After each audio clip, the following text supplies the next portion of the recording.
so I am going to be showing you today how I like to style hair to take really good photos, all the tricks I use to make it really big and voluptuous and make it really photo worthy. And then I'm also going to show you how I like to take my Instagram photos as well. So if you're interested in watching this video, stay tuned. Okay, so the biggest thing that comes to styling when you're wanting to take really good photos is just making sure that the hair has a lot of movement, body, and volume. Honestly, the bigger the hair, the better in photos, because then you can play around with the texture and what you do with it, and it's just going to stand out. You definitely want the hair to be the main focus in any photo you're taking if the hair is what you're wanting to show off. So to do this, I'm going to be styling her hair with the J-Wave. I'm actually using our original J-Wave and maybe something that's coming soon, possibly a 1-inch J-Wave, and the variation of the 2 irons is going to give us different textures and different sizes of curl within the hair, and it's going to break it up and just make it look a little bit piecier. And then something else I'm doing is I'm also changing the direction of the curls. Some will go back, some go forward, and that also makes it look a little more piecey, and so that all the curls aren't uniform and together. And I'm going to be doing this throughout the whole head. I always like to curl her extensions a little bit differently than her own hair. Her own hair, I will curl a little bit less and then curl into the extensions. So I'm just doing this, going to do it all over, and then we're going to use styling products to finish it off.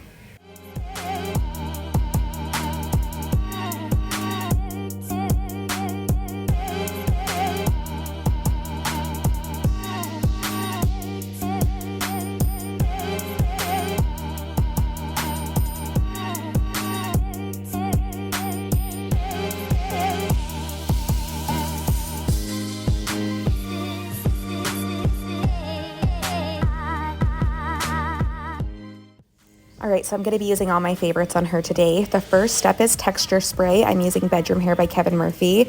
This is a great texture spray because it adds that grit and texture, but it's not too heavy or too much. And it also smells unreal. If you've ever smelled this, you know what I mean.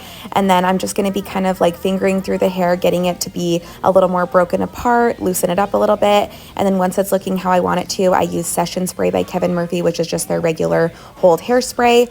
And then I'm going to be back combing a little bit because, like I said, the more volume, the better. The bigger the hair is, the better the photo is going to look.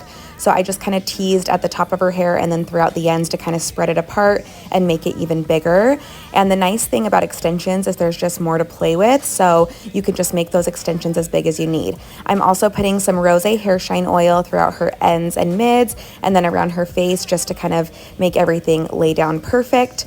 Now we are over by the photo wall, and you can see that I've brought my styling products along with me. This is key when you're taking a good photo because you will need to do touch-ups after you change poses, and if you go to a different backdrop, or you may want to change the hair a little bit, flip it over, part it differently. You're going to be able to get so many different shots from one head by doing this, so make sure you have your brush and your styling products on hand, specifically hairspray and texture spray. So you can see that I am also just taking a bunch of photos, telling my model what to do. This is super helpful because a lot of models are, just there to get their hair done. They're not necessarily models. They're not going to have a ton of experience in front of the camera. So you want to make sure that you make your client feel super comfortable and just kind of direct them on how you want them to pose.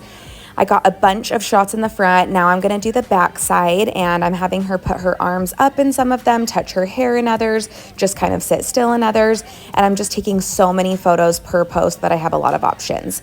Then I'm going through and styling her hair a little bit. I'm just taking these cute little barrettes, and then I'm just securing everything in. And this is going to give me just another option that I can use. That way I can post more than one photo of this hairstyle, one with just, her smiling at the camera or whatever, and then also another one with some fun accessories. Doing things like this or braids or updos or something fun like that is always really unique. Now I'm taking the clips and putting them in front, so I'm just kind of mixing it up to give me yet again more options. Another thing I wanted to touch on is I never use portrait mode on the iPhone. I know a lot of people do because it blurs out the background and makes the hair the focus, but I have just found that usually the pictures are a little less quality when you do that. I feel like they're a little more blurry and they just don't look as good. So I prefer to just take them on my normal iPhone or a camera. I will link some of my favorite cameras for photos like this in the description box below, and then I can just use editing software software to blur the background to make the hair stand out if needed. So that's just one of my tips. You also want to make sure you have multiple backgrounds to work with. I have 3 different backdrops in my office here. We also have another one out in the salon. Lighting is key. Obviously, daylight is the best thing, but I also have a ring light and a studio light back here just in case we are doing hair late at night as well. So lighting, switching up your backdrops, and just having options like that really does make a big difference. Okay guys, so this is my office and I use this as my space to film videos and take photos. So I was able to be really creative with how we did our backdrops in here. So what I decided to do was do 3 different walls. So we have this like sage green wall, we have this cream one, and then we have black over here. And I also have like plants and other like little things like this that I like to put in the background of my photos. The couch and the chair also act as props. So I know not everyone can do something like this, but it is helpful to have different background options. We also have different areas in the salon where we have different wallpapers, and you can wallpaper one wall of your salon and do different wallpapers to give yourself different options, or just do different wallpapers in different areas of your salon to make it cute, and also it can double as photos. So that's one of my little tips, is always having different places to take photos, because lighting is going to be so different at different times of the day, so having multiple options is always helpful.